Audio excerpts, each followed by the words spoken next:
दसैँ पनि नजिकै आइसक्यो भन्छन्। आफूसँग एक सुको पैसा छैन, के गर्ने होला त?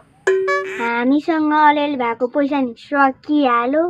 त्यहाँ पारी गाउँमा 2 जना भाइहरू छन्, तिनीहरूसँग छन् कि सोध्न जानु पर्यो। जाम जाम।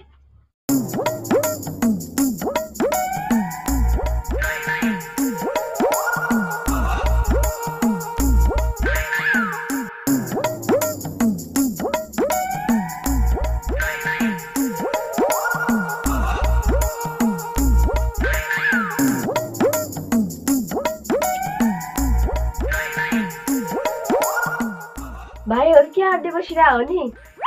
यसो दाजुभाइ मिलेर गफ गरेर। अनि दिदी कता जान लाग्नुभयो त नि? यसो भाइहरूसँग कुरा गरौँ भनेर आएको नि। के कुरा हो भन्दा भाइ भन्नु न। भाइहरूले मलाई 2000 जति साबटी देऊ न, दसैँ सकिएपछि दिम्ला। दिन त हुन्थ्यो, आफूसँग 5 रुपियाँ भन्दा पैसै छैन। दिदी 2000 आफूसँग भएको त्यही 50 रुपियाँ, त्यही पनि अहिले नुनहरू किन्न जान्छ। ल ल भइगयो, अब हामी पनि घरतिर जान्छौँ।